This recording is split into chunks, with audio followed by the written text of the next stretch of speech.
myself, my name is Joanna Boldeau, and I am from Mind in Tower Hamlets and Newham and Mind in Redbridge. So next slide, please. So this is obviously about advancing mental health equality. And the context of why we applied for the AMHE project was around our ambition to become a truly anti-racist organisation. We've titled this presentation Listening, Learning, Leading, because I think it sums up the work that we're doing as a partnership with Haringey and Mind, but also about our learning and listening to the community. So our ambition is aligned with National Mind's ambition to become a truly anti-racist organisation and to be an unflinching advocate and also to be influential.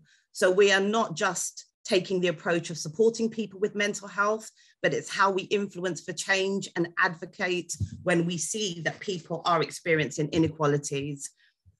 So it's not just about us providing support to the community, but it's also about us making sure that we are an inclusive, diverse organisation that is culturally competent as well.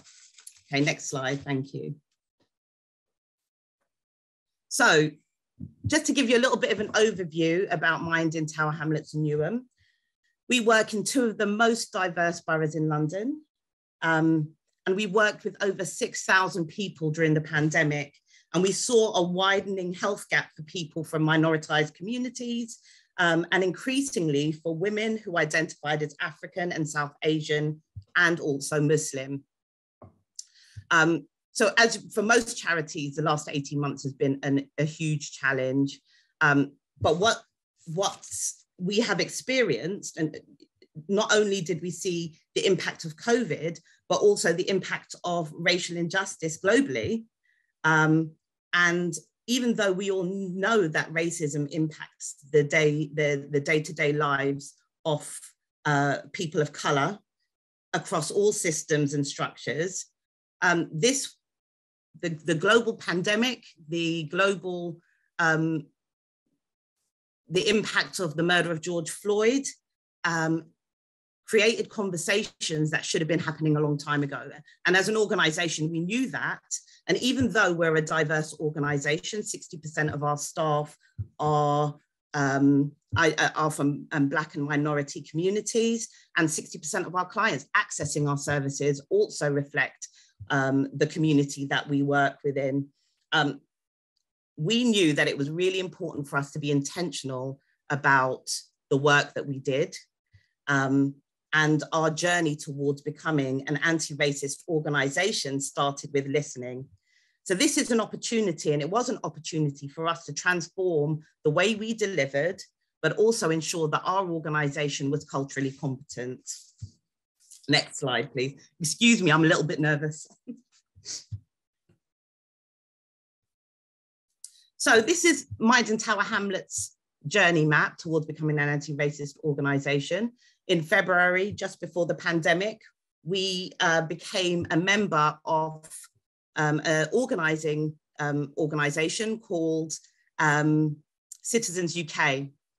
And one of the important things about our work is how we become organised as an organisation. It sounds like it should make sense and it should be a natural thing, but in order for change to occur and for us to work with our communities, we need to be organised.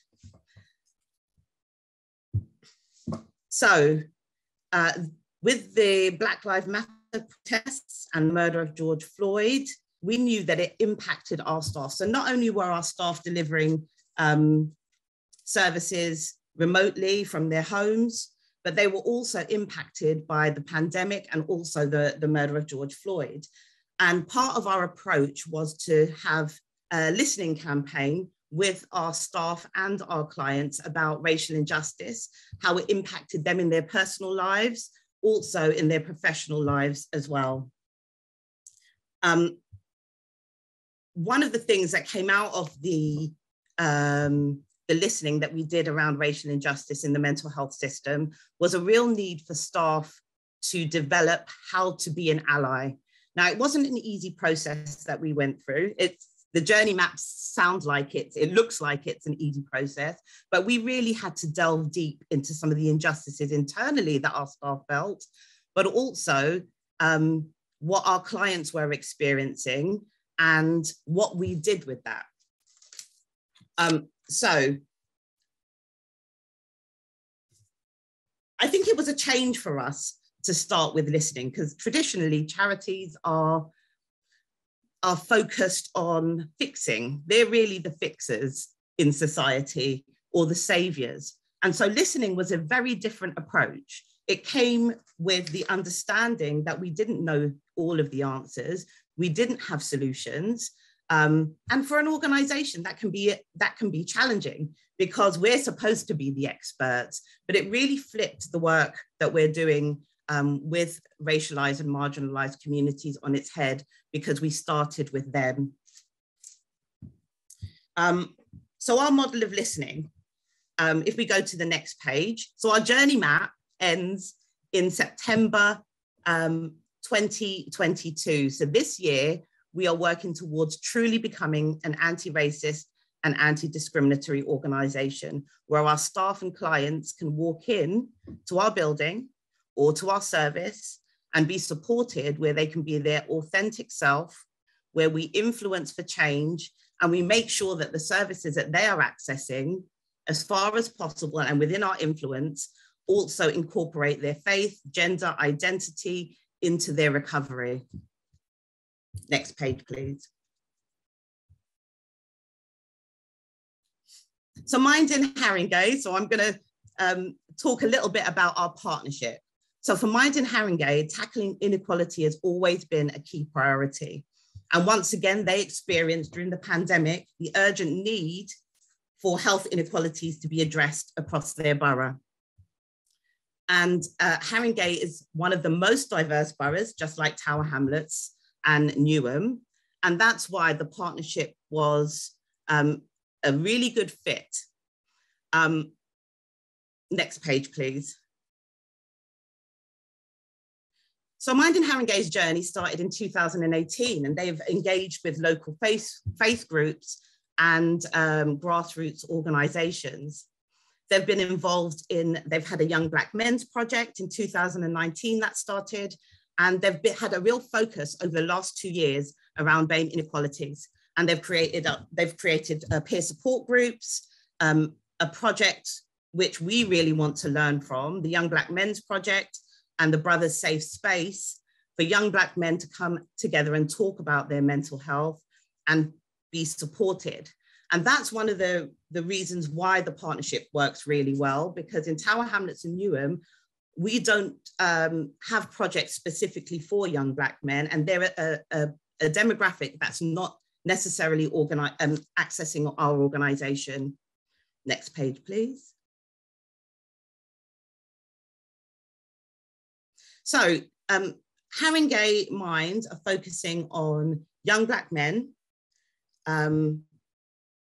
who are sectioned under the Mental Health Act and disproportionately sectioned under 136 of the Mental Health Act.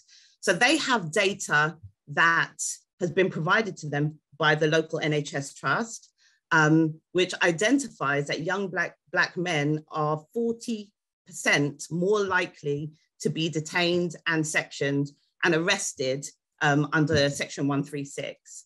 So their data is available, but this data isn't new. We know that this has been going on this is a systemic problem within the police system and all the policing system, the criminal justice system, and within mental health. Next page, please. So Haringey are working, their target population is young Black men, and our population is Black and Asian women who identify as Muslim. Now we've got our arms around the population. Both of us work within our respective population communities. There is an urgency, but for us, Mind in Tower Hamlets and Newham, the data for Muslim women is very limited. And when we're looking at improving the access, engagement, and outcomes for our group, the data is very limited. Next page, please. So as a partnership, we meet monthly. We have shared our learning, our models. So Mind in Haringey came out to one of our listening events. We've got a project called Sakina, Our Voices, that works. So our model of access and engagement is in reach. So we work with 6 local mosques across Tower Hamlets, Newham and Redbridge to create safe spaces for women. So we've been doing listening events and providing support and creating those safe spaces for the last year. And in February, Haringey and Mind came out to look at our listening event, and we're going to model that with young Black men in Haringey in May. Next page, please. So our relationships and our listening. So our listening didn't just happen with local women. We listened to local community leaders. We developed relationships with the mosques, with community groups. We already had established relationships with ELFT and NELFT, the health trusts in our boroughs. But our relationships and our listening really helped us form our overarching team. And the relationships and the partnerships that we built with local mosques helped us to set up our overarching team. We've had 2 overarching team meetings. We've got representation, just as an example, from the East London Foundation Trust, Redbridge Council, local mosques, the Newham Muslim Forum, Newham Citizens, and Sakina Women. Haringey are, so I attended last month the launch of Black Thrive Haringey. So they have a real community focus, and a lot of their partners are well-established partners with Haringey and Mind. Next page, please.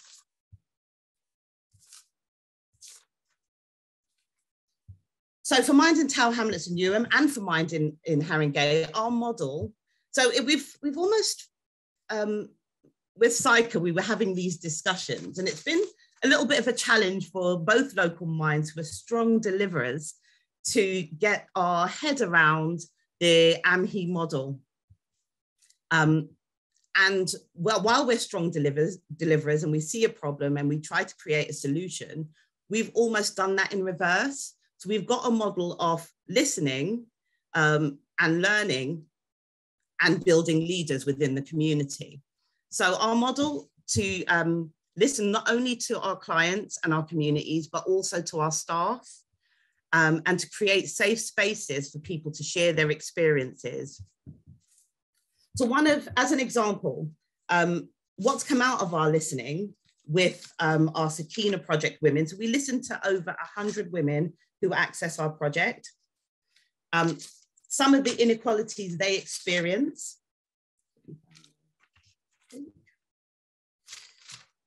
So they shared with us over 80% of the women that we work with, and they're all Muslim women from African and South Asian backgrounds, did not know where to go for support. They didn't know who to speak to, what support services were available. And that's not just mental health services, that's services across the board. 60% of the women that we worked with did not feel able to talk to professionals about their mental health. So we identified that access, the urgency for the population that we identified was really about access and also experience. So if I can give just a brief quote from one of the women that we worked with, she said she trusted Mind more than her psychiatrist. She also said that, and another woman said that when she went to her GP to talk about her mental health, her GP focused on her physical health, and she felt that her mental health wasn't being taken seriously. So we identify that women having a voice within their own care, and the reality for our communities are, especially for Black and minority communities and African and Asian women, they are the heart of their community. And if they don't feel able to talk about their mental health, access support, there's a lot of shame and stigma associated with talking about your mental health and being vulnerable. So having poor mental health or talking about how I'm feeling can be seen as a weakness. But if they are the heart of the community, they are the ones that support families, their partners, their children. So good and improved mental health is an urgent need for the community that we've identified. Next page, please.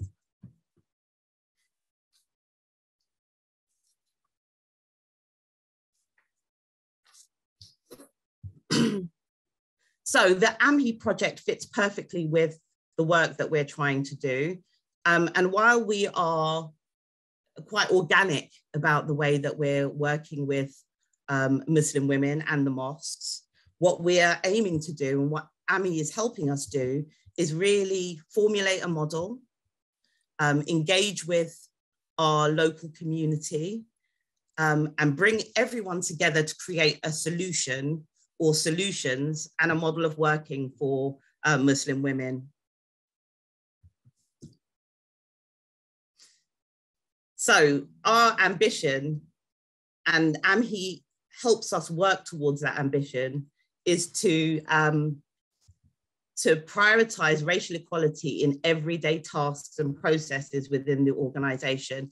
And so that a client can walk into our building, or we walk into a space where people can be their authentic self and receive the support they need. And not just support, it's also about the ambition and aspiration. Next page, please. So what have been our challenges over the last 6 months? So I think getting organized has been a challenge, and organizing our community leaders has been a challenge. One of the biggest things that Mind in Tower Hamlets and Newham and Mind in Haringey talk about is resourcing and funding. Both organizations are, we're not funded to do this work. We're doing it, it's a passion project. It's recognizing that we can't be a mental health charity without addressing the inequalities for people within the mental health system, and ensuring that everyone receives the support they deserve. But funding is an issue, and we sometimes are run very thin anyway within the third sector. Also, building trust has been a challenge.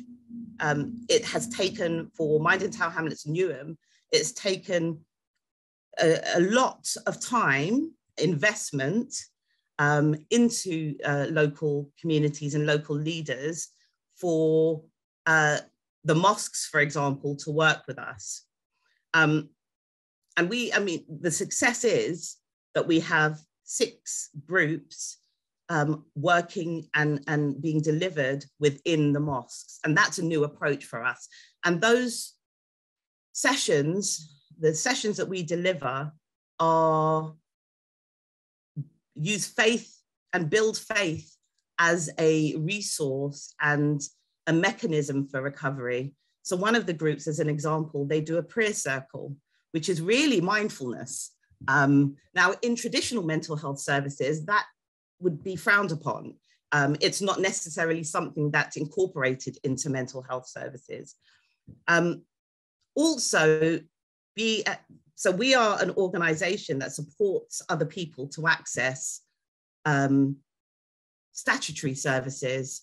And one of the challenges that we experience, we can keep people within our services, but what happens when we refer them on and when they need more either crisis support or they need a psychiatrist, they need to be assessed under the Mental Health Act?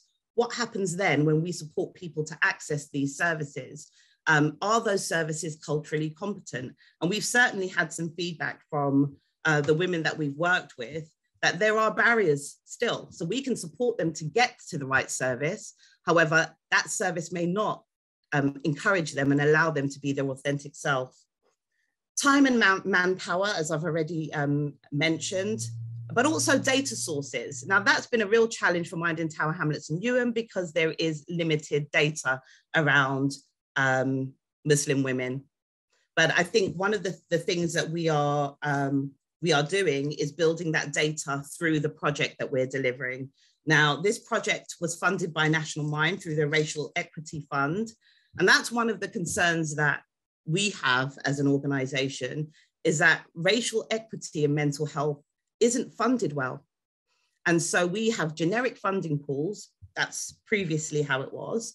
And even though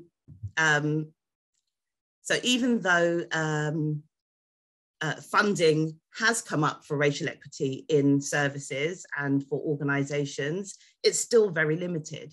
And it was a 9-month pot of funding that we went for through National Mind.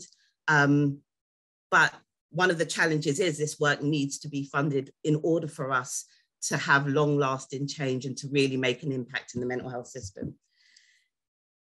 Okay, I think I've reached the end of the presentation. Any questions?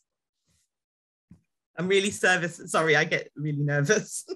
Thank you so much, Joanna. That was brilliant. It was really interesting to hear about the journey of the 2 Mind teams working together, building on the work that had already been done in Haringey and the listening that you've been doing to the communities and working with other organisations. So thank you so much for sharing that. I can see a hand raised from Joe Bentley. Go ahead, Joe. You're muted, Joe. Oh, sorry. There we go. There we go. Thank you for the presentation.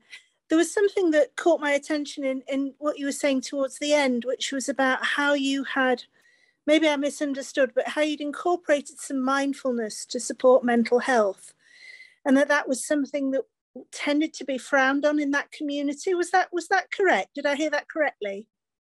No, actually, Joe, thank you for the question. It's the reverse. And I think even though we've technically seen some cultural and religious practices, we frown upon them in traditional mental health services. Actually, the prayer circle was mindfulness.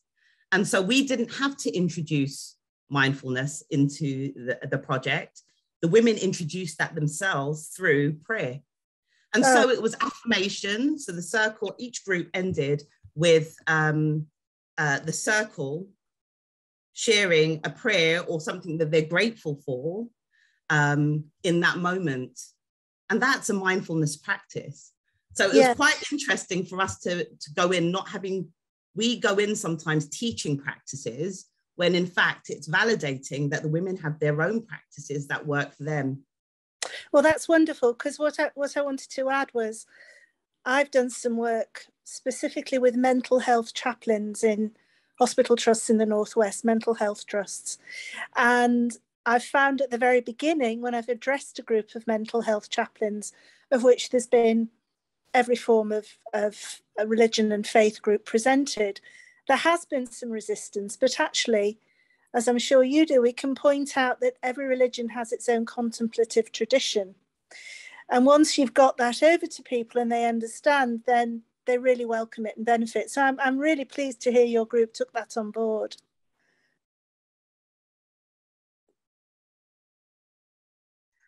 Thank you, Joe. Next is Sarah Markham.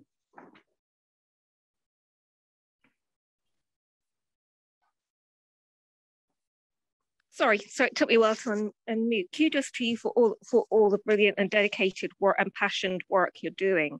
I just wondered, for people in your community who perhaps become involved with either the criminal justice system because of, or the secure forensic system because of their mental health issues, do you have any way of supporting them? So Priti, Priti's here from Haringey. Do you want to answer that question? I think that's specifically directed to young Black men. Okay, so thank you for that. Within Haringey, what we do try to do is we've got something called the Haringey Wellbeing Network. So We have we have kind of advocacy workers, social prescribers. So within our whole service, we have a kind of outlet of where we can support individuals from all kind of backgrounds.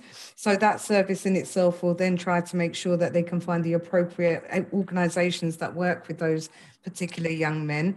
We also try to devise projects within that specific group as well. So from National Mind, we had funding around working with young Black men, for example. We tried to make sure that any of those young people that were in care or had offending tendencies got kind of one-to-one support, group support, and were encouraged to kind of go into employment on a one-to-one basis. So we do try to tailor as much of the services that we have to fit the need of the people that are coming to us, if that makes sense. That's brilliant. Thank you. Thanks so much, Pretty. We've got time for one more question. So Satwinder, if you can go ahead. Yeah, that was a great presentation. Just very quickly, you say Asian women on your thing, and then you only cover Muslims. Is that right? Do you mind if I jump in there, Jo? We've mentioned Muslim women, but what we're also trying to do as well, Satwinder, is that we've realised between Haringey and Haringey and Mind, because there isn't enough information around Indian women, as well as Muslim women, we're going to try and see what information we can find. So we haven't specified because there isn't enough data for us to specify around Indian women. Whereas there probably is more information around Muslim women at the moment. So we're starting there and then we're going to follow through. Yeah, that's what I thought it could be. Yeah, we're still data collecting. Brilliant. And I think as just to add, as the project progresses, I think our group will broaden. So for Mind and Tower Hamlets and Newham, South Asian Bengali women are one of the main groups that access the project, as well as Somali women. But that's broadening and it's growing. So I think the data will definitely come through and we will flex the project absolutely based on the needs. And we know in Haringey we do get Indian client participation, but they're never mentioned. So we really realised between us two that that's a group that we maybe need to kind of see what data we can get. Brilliant. Thank you very much.